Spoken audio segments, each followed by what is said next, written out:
आइए जानते हैं ज्योमेट्री के खासकर वो सवाल जो पीएनसी पे बेस्ड क्वेश्चन पूछता है यूपीएससी। सबसे पहला सवाल, अगर आपके पास टोटल n पॉइंट्स है जिसमें से k पॉइंट्स कोलिनियर है, लाइक यहाँ पे जितने भी n पॉइंट्स है उसमें 3 पॉइंट्स आपको कोलिनियर दिख रहे होंगे, तो सबसे पहला फॉर्मूला आता है स्ट्रेट लाइन का। स्ट्रेट लाइन का फॉर्मूला होता है nc2 माइनस kc2 प्लस 1, यानी कि टोटल n पॉइंट में से 2 पॉइंट चूज कर लो, माइनस कर दो जितने कोलिनियर पॉइंट्स है उसमें से 2 point kc2 and plus 1। Like यहाँ पे एक क्वेश्चन आपके सामने यहाँ दिख रहा होगा जिसमें साफ साफ मेंशन किया गया है कि अगर आपके पास 5 पॉइंट्स है और 3 पॉइंट्स कोलिनियर है तो टोटल स्ट्रेट लाइन कितनी बनेगी, तो आंसर हो जाएगा 5c2 minus 3c2 plus 1, right. और इसको सॉल्व आप आराम से कर सकते हैं कि 10 minus 3 plus 1 that will be your answer is 8। साथ ही साथ नेक्स्ट क्वेश्चन की बात करें तो इसी से क्वेश्चन पूछता है आपका ट्रायंगल का।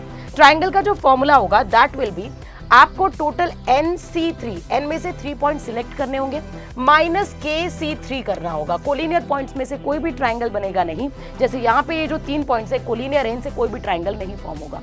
तो यहाँ से आपको देखना है कि एनडीए में पूछा हुआ एक सवाल जिसमें 12 पॉइंट्स थे और 7 कोलिनियर थे, तो टोटल जो ट्रायंगल फॉर्म होंगे that will be 12c3 minus 7c3 and this will be the total triangle number of formulas, right? Next अगर बात करें पैरेललोग्राम की, तो पैरेललोग्राम में क्या होगा, कुछ हॉरिजॉन्टल लाइंस दी होंगी एंड कुछ वर्टिकल लाइंस दी होंगी। आपको बताना होगा कितने पैरेललोग्राम बनेंगे। अब इसमें पैरेललोग्राम बहुत ज्यादा बन रहे हैं, सिंपल फॉर्मूला याद रखिएगा, m अगर हॉरिजॉन्टल लाइन है तो m में से कोई 2 चूज कर लो और n में से कोई 2 चूज कर लो और टोटल नंबर ऑफ पैरेललोग्राम बन जाएंगे। लाइक अगर हमने ये दोनों सिलेक्ट किए और ये दोनों सिलेक्ट किए तो आप देख सकते हैं यहाँ से ये पैरेललोग्राम बनके तैयार हो गया। तो यहाँ सिंपल सा क्वेश्चन है कितने पैरेललोग्राम बनेंगे, 5 हॉरिजॉन्टल पैरेलल लाइन से एंड 4 वर्टिकल पैरेलल लाइन से, तो 5c2 into 4c2 will be your answer. Last but not the least ध्यान दीजिएगा, टोटल नंबर ऑफ डायगोनल्स का जो फॉर्मूला होता है इसमें आप लगा सकते हैं nc2 माइनस n, या फिर इसी फॉर्मूले को एलैबोरेट जब हम एक्सपैंड करते हैं तो हमारा फॉर्मूला बनता है n इंटू n माइनस 3/2, जहां पे n क्या है, नंबर ऑफ साइड्स है।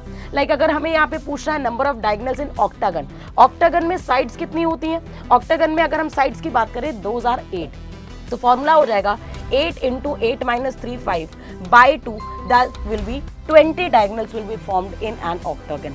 तो आई होप आपको ये ट्रिक पसंद आई होगी। इसी तरह की ट्रिक्स के लिए चैनल को सब्सक्राइब जरूर कर लीजिए और बने रहिए हमारे साथ। जय हिंद।